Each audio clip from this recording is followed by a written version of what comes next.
On average, from the time we started, growth has been pegged at about 6.2%. And we're hoping that we will maintain that or even increase that number. There have been massive investments, especially in the social services, multiples for the budget for health, for education in particular. Our mantra is inclusive growth.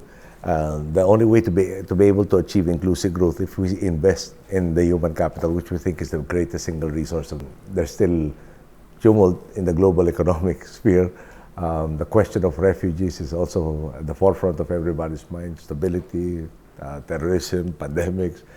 But that's where fora like APEC comes into the picture.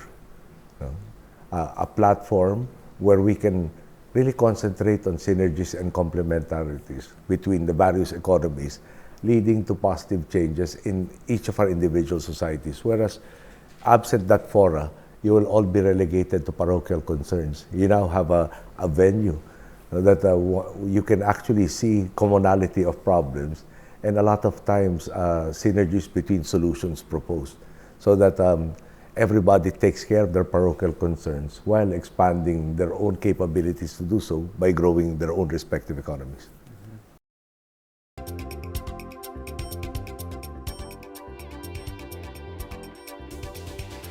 When we were offered the opportunity to do so, and it rotates amongst the APEC countries, we believed that at the time that it was being offered to us, by 2015, we could already show the fruits of our mantra of good governance is good economics. And the turnaround in the economy is, I think, very, very apparent. The vibrancy and the change in attitude of our people also. Hosting it at this particular time, showing the fruits of the work that we started on in 2010, might serve as an example that can be copied by other countries, thereby improving also their economies, which makes for a better partner. So we believe that it is the right time to show the positive changes that have happened in a relatively short period of time that saw us from being the sick man of Asia to some have quoted Asia's rising star.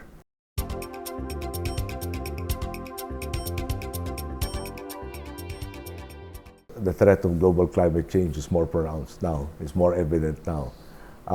That the issue of pandemics is more at the forefront of everybody's mind with MERS, with Ebola, with SARS. So in that sense, you have to provide the basics for a lot more and given a new set of challenges with it. And perhaps the greatest difference is the degree of cooperation amongst the different economies, different countries in addressing what are increasingly less parochial problems and more global in nature.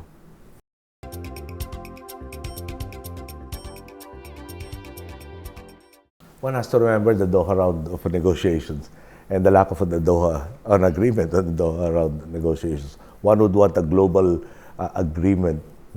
A global agreement becomes most inclusive, and therefore the potential for growth for everybody is maximized.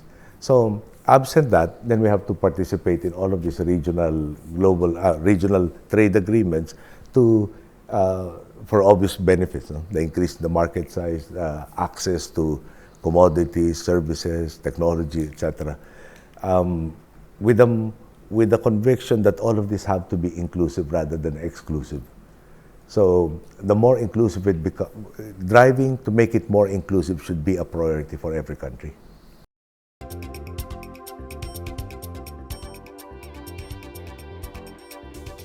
It's part of the virtuous cycle.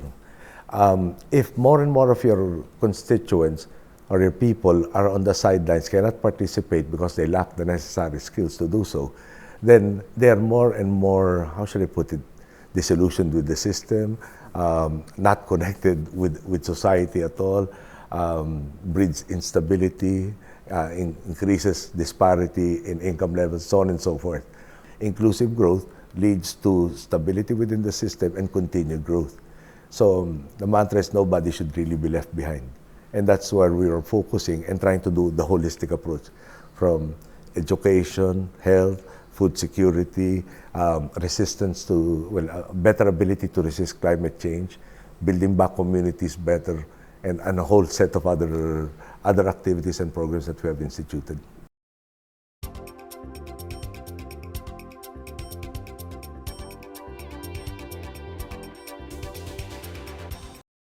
APEC in particular is a unique platform wherein there are no binding agreements, where the discussions therefore can be freewheeling, can really explore those that a conservative-minded individual would not want to discuss openly suddenly is encouraged, to do so, which again lays the groundwork for greater cooperation towards those agreements that are binding. So perhaps in a sense, this is the real incubator for especially the more revolutionary changes that you want to happen.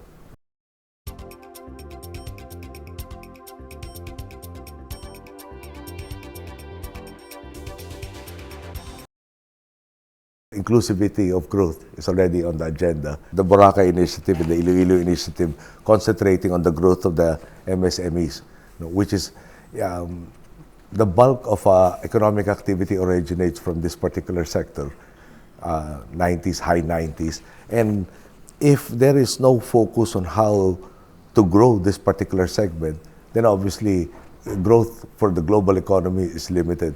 So we're very happy that there was the Boracay Action Agenda and the Iloilo Initiative, and then there also the Cebu Action Plan for the sustainable future of the APEC communities.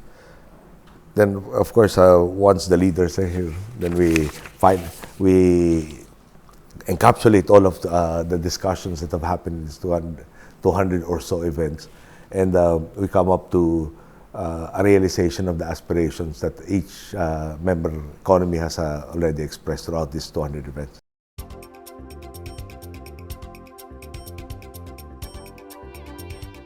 Being at the top of the pyramid sometimes is extremely lonely. There is no higher office that you can ask help from. So when you finally do get a chance to talk to them, you find out that there is commonality of problems. There are sometimes commonality also of situations that hamper in the solution of these problems. At the end of the day, you find kindred spirits. So there has been, I think, in all these international forums that I've attended, very little instances where there was not effective communication between and amongst the leaders.